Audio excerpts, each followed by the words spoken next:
Welcome back, guys. Thanks for tuning in. Thanks for taking the time to spend a little time with me. I always appreciate that, guys. As you can see, we're back for Terrible Towel Tuesday, the preseason finale. And we're basically going to talk about, guys, who made the team, who didn't, or what have you. And I might not even talk about the guys who didn't, because most of those guys, I knew they weren't going to make it. But let's talk about some of these roster moves, because at first, I was a little concerned when I saw guys like Doran Grant get cut. Not that I think Doran Grant would be a significant contributor, but I knew that him or someone else, one of those guys, one of those backup secondary guys was going to have to help us because we're very thin at the cornerback position. But then we all hear about the trade for Justin Gilbert. Got to be kind of excited about that, guys. And let me tell you why. Now, some people would say this guy hasn't really done a whole lot at Cleveland. He hasn't. We know that. But let's just go back and think a little bit. He is a first-round draft pick. High prospect coming out of college. The Steelers actually were interested in him. If I'm not mistaken, I believe he was a pre-draft visit. So Pittsburgh did want this guy. They saw something in him that maybe they could get out of him. So maybe in our scheme, he'll do okay. And like I said, it's good to see that we're getting a guy like that, a young guy. I believe he's only about 24, 25. He's only played 2 seasons. Like I said, guys, he may be someone that could work out for us. So I'm glad to see that we got somewhat of a veteran. All right, so that rounds out the 4 cornerbacks that we have. Again, like I said, the 4 cornerbacks. I'm actually looking at the roster here. Let me make sure I'm not mistaken. But I believe, guys, we only have, there's 4 active cornerbacks with Sinquez Golson still being out, slated to come back in midseason. But yeah, man, we're real thin as far as cornerbacks. So that lets me know right there that all of these guys are going to get some burn.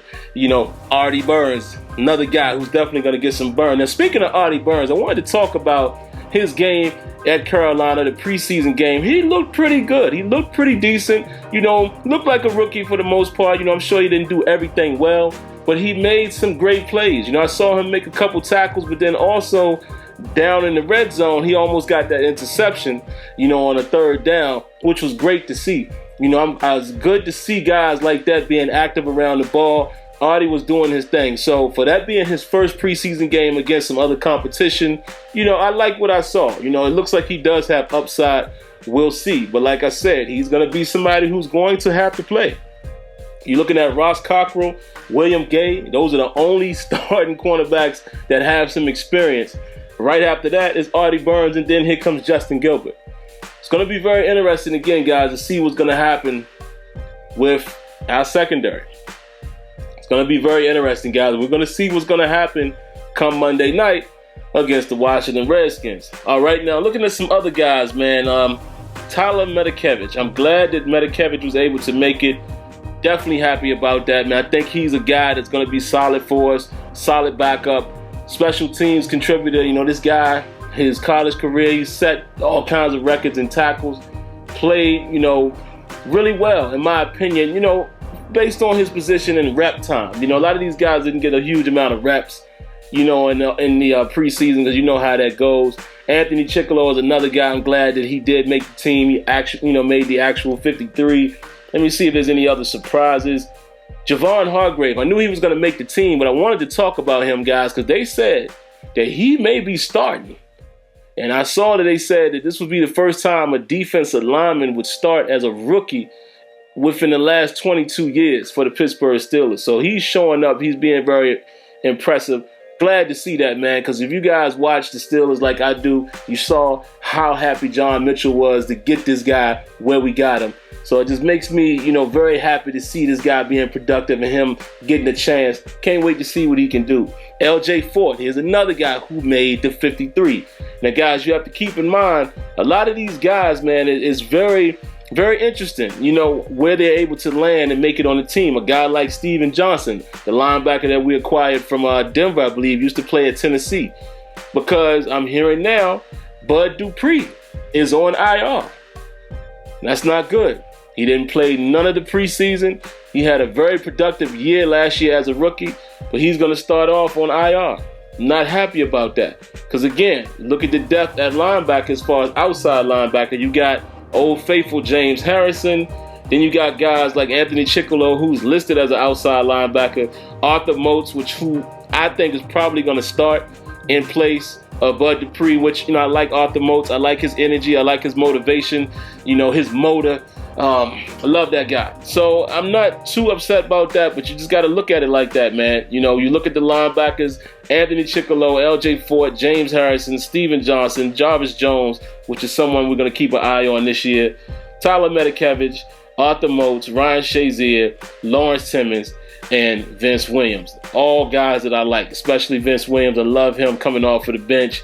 This guy brings a lot of energy. All right, now I'm trying to see if there's anybody else here that sticks out that I didn't really know or didn't think would make the 53. I want to talk about Zach Mettenberger real quick. That's going to be interesting as well. I mean, he's slated right now as the third-string quarterback.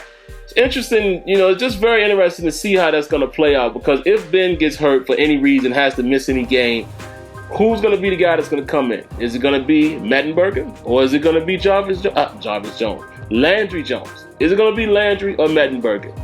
As the season progresses, I would like to see Mettenberger get a shot, because Landry Jones, I'm just not comfortable with Landry Jones, man. I mean, he went back to his old self again in the last preseason game. I'm just not comfortable with him, but we need to keep our eye on that.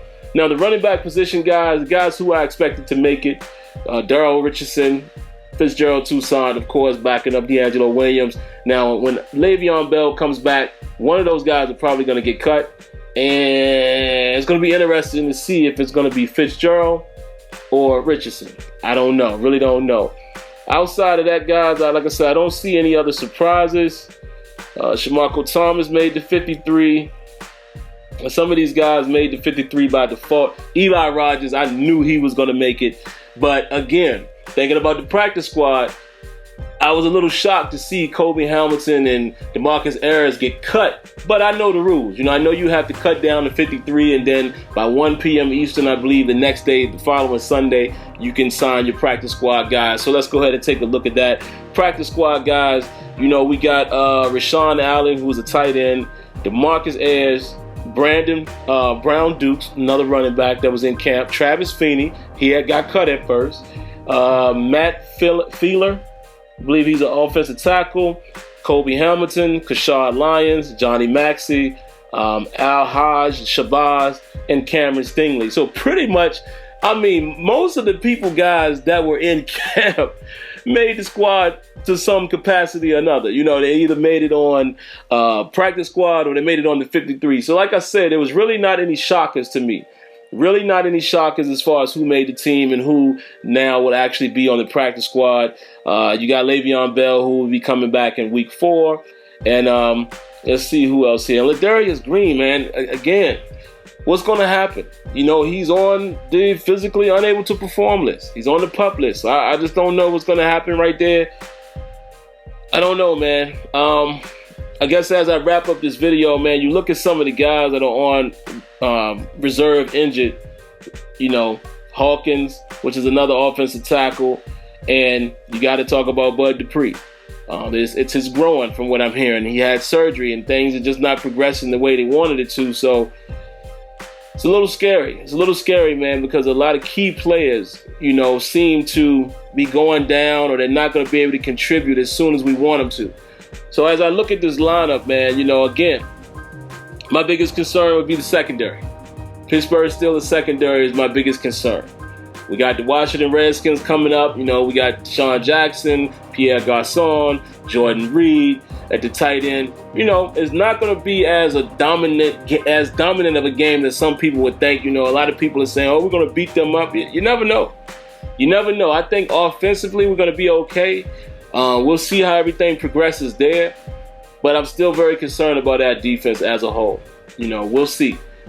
So come next Tuesday, I'll be coming back to you guys and giving you my thoughts on that game. This has been a great preseason, but that's really all I got for you guys right now. I have a lot of hopes, cautious hopes for our Pittsburgh Steelers this year because I just don't know. I don't trust the secondary as of yet. I'm waiting to see what these guys can do because I don't know what Artie Burns will be. I have a lot of hopes and expectations for him, as well as a Justin Gilbert. we'll have to see how that's going to work out. We know pretty much what Cockrell's going to give us. Well, I won't say that. I think Cockrell will have another year, a more successful. I think he'll have a more successful year this year in year 2. He played fairly well last year based on the circumstances, him coming in late to camp and things of that nature. So I think he's going to progress like Coach Tomlin says, Arrow pointed up. William Gay, you know what he's going to give you, day in, day out. And then it comes down to Artie Burns and Justin Gilbert. So we'll have to see. I'm cautiously optimistic, but I don't know. And then Sean Davis as well. I did see the depth chart. It looks like that Robert Golden will get the start at strong safety, which I don't have a big problem with that. He's a veteran. He has more time that he's been around the defense. He played fairly well last year. So we'll see. But either way, a guy like Sean Davis is still going to get some work. So I'm not upset there either. So looking forward to it, man. And Javon Hargrave, I'm really looking forward to see what he's going to bring to us, especially if he's starting. And there you have it, guys. I don't really have much more. That's really all I got. I'm hoping for a great season, guys. I don't know where we're going to end up. I really don't know yet. This is very early. We'll take 1 week at a time. And like I said, I will be back to you guys next week, giving you my reflections on how the game went. Hopefully it's a win, but if it's a loss, I'll come back and give you those thoughts as well. So, all right, guys, let's get ready for some football. It's starting here Thursday night. Look at some other teams. Enjoy yourselves watching football on Sunday. And then Monday night, we're going to take a hard look at our Pittsburgh Steelers. All right, guys, that's all I got for you. Appreciate you watching. And definitely stay tuned for a few short messages. Peace. Hold up. Wait. Before you go, hit that sub box. Make sure you subscribe. Come back around for more content. And don't forget to leave your thoughts, leave your comments, and I promise it'll never hurt you to hit that like button. Another announcement real quick, guys. Sim Standard Radio has now moved here to YouTube via Google Hangout. Come check us out right here every Thursday night at 8 p.m. Eastern. All right, that's all I got for you. Okay, bye. Go ahead, get out of here.